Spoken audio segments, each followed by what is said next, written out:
साधु जी सीताराम। अरे और जोर से बोलो। आज कथा में संत भगवान तो राम जी के और हनुमान जी के रूप में बैठे ही है। भारत में दो पीठें हैं, एक राजपीठ एक व्यासपीठ। जब जब राजपीठ पर खतरा आता है तब तब व्यासपीठ संभालती है। तो पूरे भारत में अगर इनको मैजिक मैन कहा जाए तो हमारा बड़ा प्रेम है, चूंकि श्री नितिन गडकरी जी आप एक ऐसे हैं तो पूरे भारत में ऐसी रोडें सड़कें बना दी कि नागपुर में जो हमें आने में 10 घंटे लगते अब 6 घंटा 7 में आ जाते। आओ तो एक दिन बैठे बैठे हम विचार कर रहे थे, जब आपसे पिछली बार मिलकर गए तो हमारे साथ में विधायक जी भी थे, तो हम आपस में चर्चा कर रहे थे।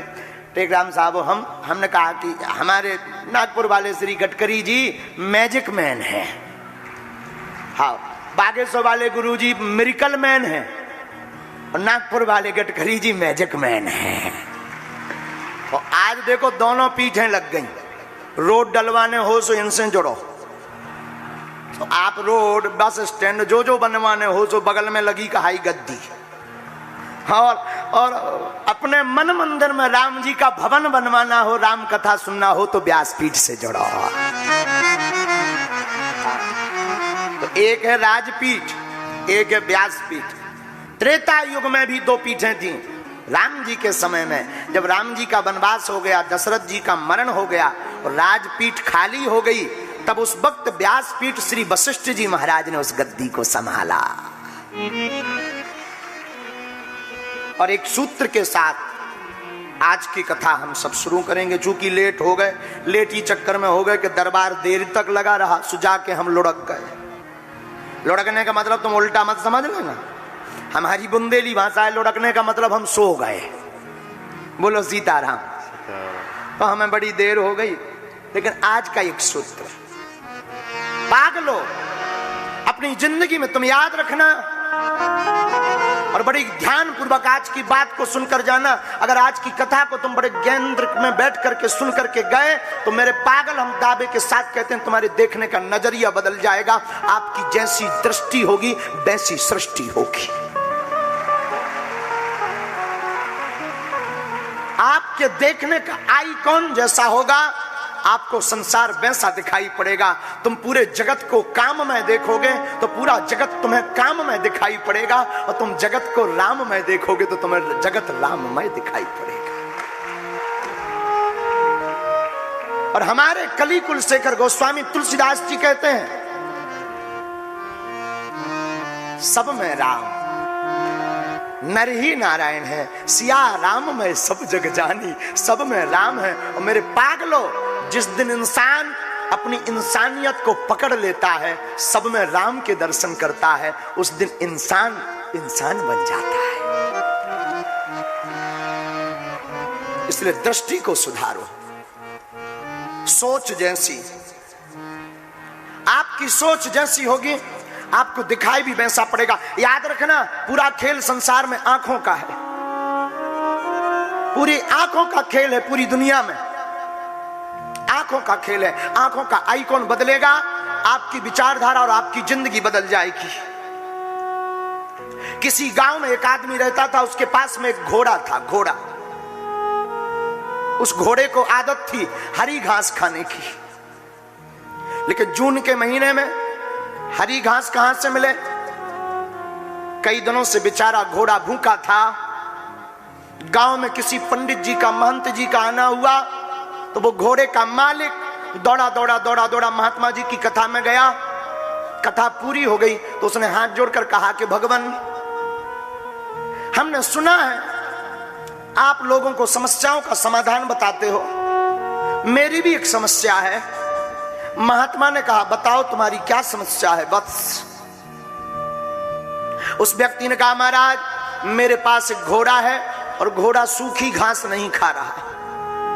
महात्मा ने मजाक किए मूड में हंसते हुए कहा कि इंसानों की समस्या का समाधान तो है, पर घोड़ों की समस्या का समाधान नहीं खोजा भी। लेकिन उसने कहा, क्षमा कीजिएगा, प्राण की बाजी लगी हुई है। घोड़े को आदत हरी घास खाने की है, सूखी घास की व्यवस्था है। कृपा करके आप कोई उपाय बताइए कि हमारी समस्या का समाधान हो जाए। बहुत ध्यान से सुनना। महात्मा रहे होंगे नागपुर के, उन्होंने कहा एक काम करो, वैसे तो मैं कोई जादू टोना झाड़ फूक करता नहीं हूं, तुम एक काम करो, घोड़े के नाप का एक चश्मा बनवाओ, उस चश्मे का गिलास हरे कलर का लगाओ, हमें पक्का विश्वास है तुम्हारी समस्या का समाधान हो जाएगा। और ध्यान दीजिएगा, वो आदमी भागा भागा घर पर आया और उसने घोड़े के नाप का चश्मा बनवाया और उसका लेंस हरे कलर का रखा और पहले घोड़े के सामने सूखी घास डाली और फिर उसके चश्मा को बांधा। जैसे ही बांधा तो घोड़े को जो सूखी घास दिख रही थी वो चश्मा की कमाल के कारण हरी दिखने लगी और घोड़े की समस्या निपट गई। घोड़ा भाव पूर्वक भोजन को करने लगा, घास को खाने लगा और व्यक्ति बड़ा खुश हुआ। मिठाई लेकर के महात्मा के पास आया, आपने हमारी समस्या का समाधान कर दिया। महात्मा ने कहा हमने किसी भी समस्या का समाधान नहीं किया, घोड़े की दृष्टि ने उसकी समस्या का समाधान कर दिया। आपकी जैसी दृष्टि होगी आपको संसार वैसा दिखाई पड़ेगा। दृष्टिकोण ही जीवन का निर्धारण करती है, नजरिया बदलती है। अद्भुत बात है। आत्मा को देखने के लिए, आत्मा का परिचय जानने के लिए ज्ञान की आवश्यकता है। महात्मा का कृपा पाने के लिए श्रद्धा की आवश्यकता है, लेकिन परमात्मा की कृपा को पाने के लिए भक्ति की आवश्यकता है। आत्मा को ज्ञान, महात्मा को श्रद्धा और परमात्मा को भक्ति। और मेरे माई बाप, मेरे पागलों, आज की कथा में हम तुमसे प्रार्थना करेंगे, रात दिन तुम काम करते हो, 2 मिनट तो मेरे राम के लिए निकाला करो।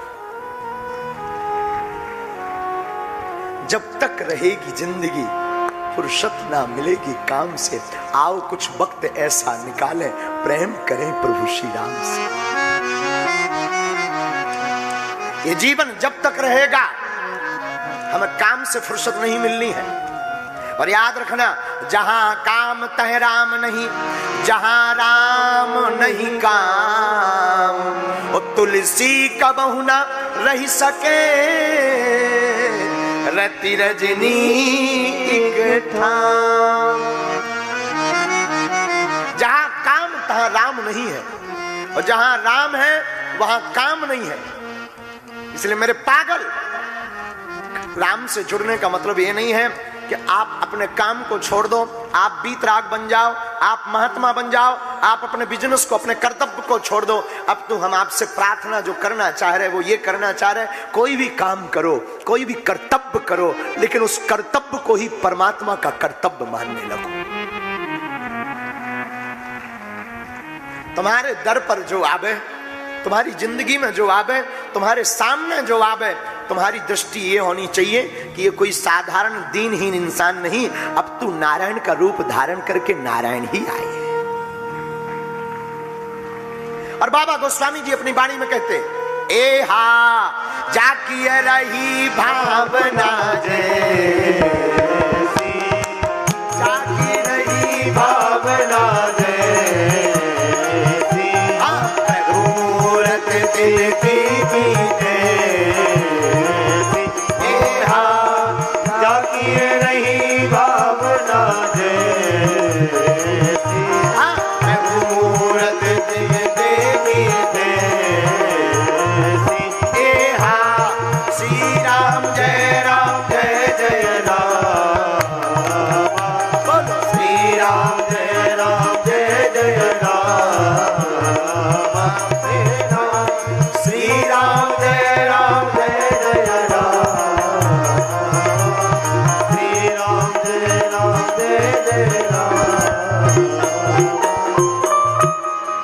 गोस्वामी श्री तुलसीदास जी कहते हैं, हा हा हा, आप जैसी नजर से संसार को देखोगे, संसार आपको वैसा ही दिखाई पड़ेगा।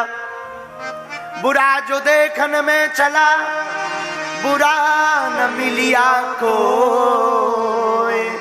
जो घर खोजो आपनो तो मुझसे बुरा को। इस संसार में अपने से बुरा कौन है? हम दुनिया में बुराई देखते हैं। महाभारत का एक प्रसंग है, आहा हा हा हा। गुरु द्रोणाचार्य जी कहते, हे युधिष्ठिर, हे दुर्योधन, तुम दोनों हमारे विद्यार्थी हो, इधर आओ। आहा हा। दोनों चले गए। द्रोणाचार्य जी कहते हैं, हे युधिष्ठिर जी, जाओ, एक काम तुमको सौंपते हैं, एक दुर्योधन को। क्या काम सौंपते हैं? पहले दुर्योधन से कहा, दुर्योधन जाओ, तुम्हें इस दुनिया में एक भी भला आदमी मिल जाए उसको पकड़ करके लाओ। दुर्योधन जी देखने गए अच्छे आदमी की खोज में। दुर्योधन ने पूरे संसार में देखा, कहीं पर भी एक भी अच्छा आदमी नहीं मिला। दुर्योधन ने सोचा, भला हमसे अच्छा कौन हो सकता है? ये हम लोगों की ऐसी ही हालत है, दुर्योधन की भांति। दूसरा कोई गलत करे तो गलत है और खुद करे तो नियम मान लेते हैं। हाँ, अगर कोई प्रोटोकॉल तोड़े, अरे भाई मूर्ख है, उनको सभ्यता थोड़ी है, ऐसा नहीं करना चाहिए। भारत लोकतांत्रिक देश है, लेकिन जब खुद कर दे, अरे भाई अब हमें ध्यान नहीं रहा, अब हो गया सो हो गया, किसी के बाप का क्या बिगड़ गया, ठटरी के बड़े न कटा। यही काम कोई दूसरा करे तो बड़ा बुरा लगता है, हद हो गई है। तो दुर्योधन जी को कोई भी अच्छा आदमी नहीं मिला, वापस आ गए। गुरु द्रोणाचार्य ने कहा, हे युधिष्ठिर, जाओ तुम खोज करके लाओ, कोई संसार में तुमको बुरा आदमी मिले। दुर्योधन को अच्छा नहीं मिला, तुम कोई बुरा आदमी देख करके लाओ। दुर्योधन के अनुसार तो सब बुरे हैं। आहा हा। युधिष्ठिर जी महाराज गए खोजने के लिए,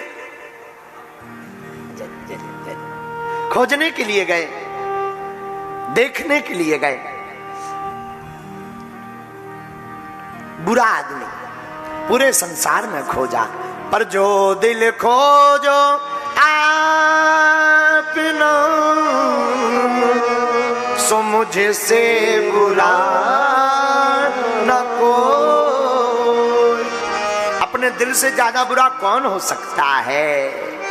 दुर्योधन जी अकेले चले आए कई दिनों बाद। क्या हुआ? महाराज, हमसे बुरा कोई नहीं है, इस संसार में हमें कोई बुरा नहीं मिला, सब भले दिखाई पड़े। गुरु द्रोणाचार्य जी ने ताली बजाया और ताली बजाकर कहा, देखो दुर्योधन, ये देखने की दृष्टि होती है, तुम्हें संसार में एक भी अच्छा आदमी नहीं मिला और युधिष्ठिर जी को एक भी बुरा नहीं मिला। इसका मतलब ये नहीं है कि ऐसा है नहीं, देखने की कला है, जो जिसकी खोज करता उसको वही मिल जाता है। इसलिए मेरे पागलो, तुम एक बात याद रखो, जो तुम देखना चाहते हो और जो तुम देख रहे हो, इसको बदलने की कला तुम्हारे भीतर है, तुम्हारे अंदर है। और अपनी दृष्टि को बदलोगे, तुम पूरे संसार को बदल दोगे। आपकी जैसी दृष्टि होगी, आपको संसार भी वैसा दिखाई पड़ेगा। आप दुनिया में जिस भावना से देखेंगे, याद रखना, जब तुम्हारा व्रत होता है, जब उपवास होता है, तब तुम्हें शहर में अनेक रेस्टोरेंट नजर आते हैं। यहां भी रेस्टोरेंट है। अच्छा, यहां पर भी है। यहां कब खुल गया? अरे बापू, खुला तो बहुत पहले से था, बस तुम्हारी भूख ने अभी पता करवाया है। तुम्हारे नगर में कितने मंदिर नहीं होंगे, तुम्हें होश नहीं है, लेकिन जिस दिन तुम मंदिर की पूजा करने के लिए निकलोगे, उस दिन तुम्हें होश आएगा कि हमारे नगर में, हमारे शहर में भी इतने इतने प्राचीन मंदिर हैं। देखने वाले की दृष्टि है, जो जिस दृष्टि से देखता है संसार में, उसको वही दिखाई पड़ता। नजर बदली, नजारे बदल गए। और आजकल तो लोग केवल पैसे तक अपनी दृष्टि को सीमित किए हैं। आज की दृष्टि केवल अर्थ तक सीमित है। हमें पैसों से कोई बुराई नहीं है, पर मेरे पागल, केवल नजर को अर्थ तक सीमित मत करो, अर्थ के साथ साथ परमार्थ तक भी दृष्टि को ले जाओ, परमात्मा की खोज तक भी जाओ, ईश्वर की खोज तक भी जाओ। आजकल सब कुछ पैसा हो गया है। हां, पैसा बहुत कुछ है और सब कुछ नहीं है। पैसा बहुत कुछ तो है और सब कुछ नहीं है। जीवन का माध्यम है पैसा, लेकिन मंजिल नहीं है। पैसा माध्यम है, मंजिल तो परमात्मा है।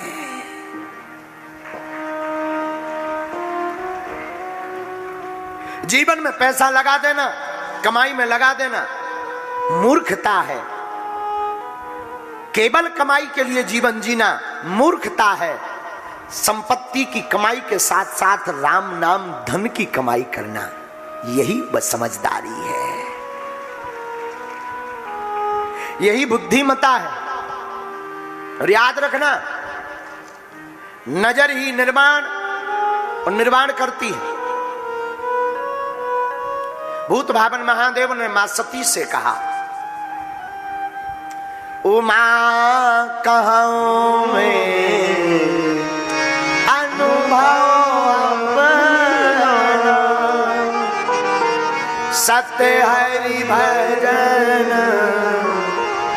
जगत सब सपना, सत्य हरि भजन जगत सब सपना। हे उमा, सत्य केवल और केवल राम जी का भजन है, जगत सब सपना है। अपनी इन आंखों से केवल अर्थ मत देखिए, अपनी इन दृष्टि से परमार्थ भी खोजिए। अपनी नजरों से केवल संसार में अपने काम की वस्तुएं मत खोजिए, राम की वस्तुएं भी खोजिए। राम की वस्तुएं क्या है? देखो, जरा सिलेक्टर उठाइएगा। आज हम आपको एक बढ़िया प्रयोग बताते हैं। उठाइए। आपकी दृष्टि कितनी अद्भुत होती है, एक चीज को कितने प्रकार से पढ़ा जा सकता है, जरा समझिए। आज आपको बड़ा आनंद आएगा।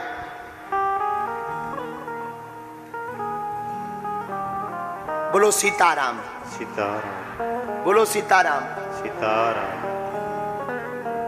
जरा कैमरा लाइए भैया। अच्छा, वहीं से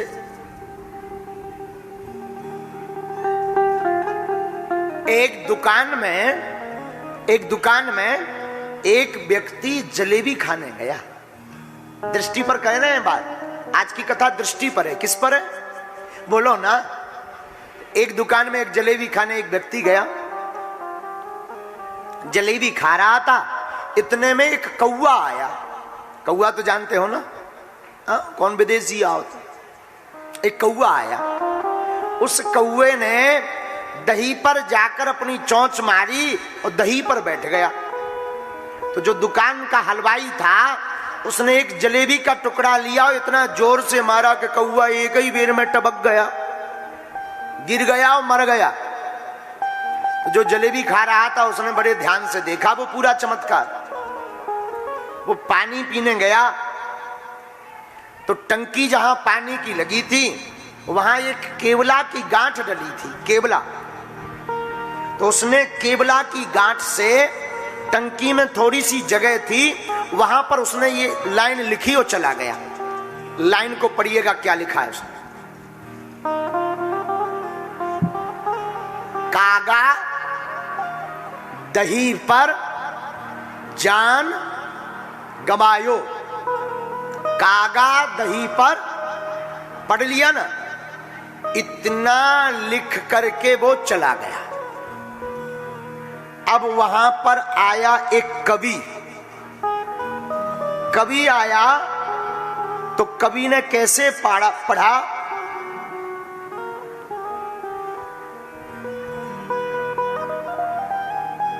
कवि ने पूरी जिंदगी लिखाई पढ़ाई में गुजार दी। आज तक हाथ कुछ नहीं लगा, उसे उस लिखे हुई लाइन पर का पता तो था नहीं कि किसके कारण लिखा, किसने लिखा। लेकिन एक कवि आया और जब कवि ने उस लाइन को पढ़ा तो कवि ने ऐसे पढ़ा उस लाइन को। ये कवि है, ये पहले की लाइन है, कवि ने ऐसे पढ़ा, कागद ही पर जान गवायो।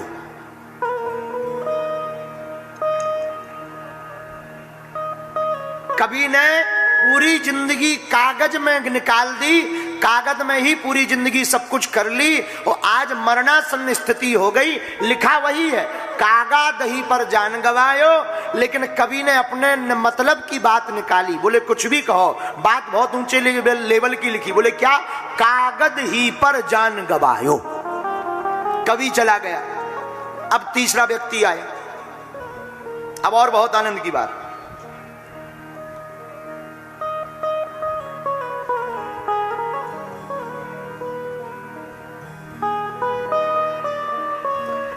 ये आया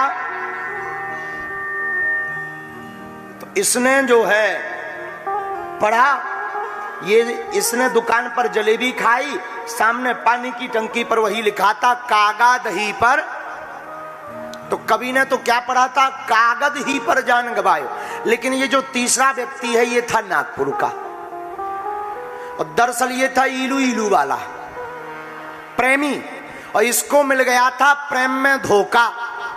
इसका तो था दिमाग खराब, तो 1.5 किलो जलेबी खावे गौ। अब इसने क्या पढ़ा जरा सुनिए। ये है प्रेमी, प्रेमी ने पढ़ा कागज ही पर जान गवायो।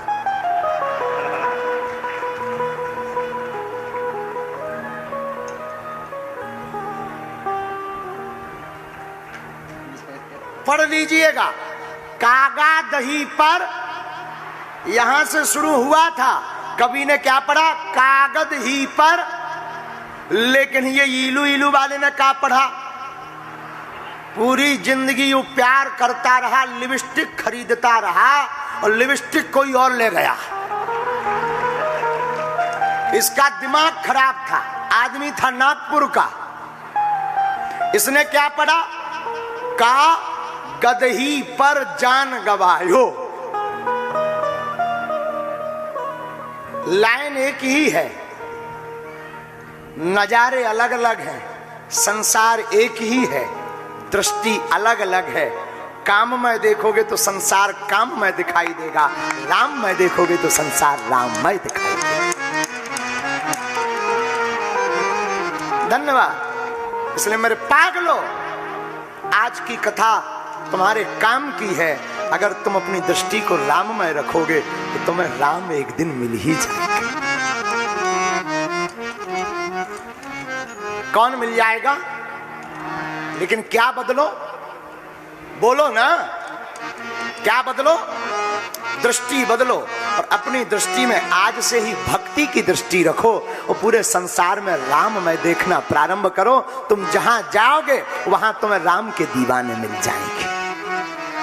हम अपनी निजी बात बताते हैं, हम तो जहां भी जाते, एरोप्लेन में, हवाई जहाज में, देश में, विदेश में, हम जहां भी जाते, हनुमान जी की ऐसी कृपा है, हमें तो वहीं हनुमान जी के भक्त मिल जाते। कई बार एरोप्लेन में वो जो गोरे गोरे लड़का लड़की खाने पिलाने में वही मिल जाते। हम पूछते थे क्यों भाई? हनुमान जी को। हाँ हाँ गुरु जी, हम तो हनुमान जी को ही मानते। अरे हम कहा ठटरी के बारे ऐसे क्या कर रहे हो? फिर बड़ा आनंद आता है, खूब आनंद आता है। तो मेरे पागलो, जिसकी जैसी दृष्टि होती है उसको संसार वैसा ही दिखाई पड़ता है। आपकी दृष्टि कथा के प्रति जैसी होगी, कथा का फल भी आपको वैसा ही मिलेगा। लेकिन एक ही बात कहेंगे, जो भगवान का दीवाना हो जाता है उसे संसार दीवाना दिखाई पड़ता है।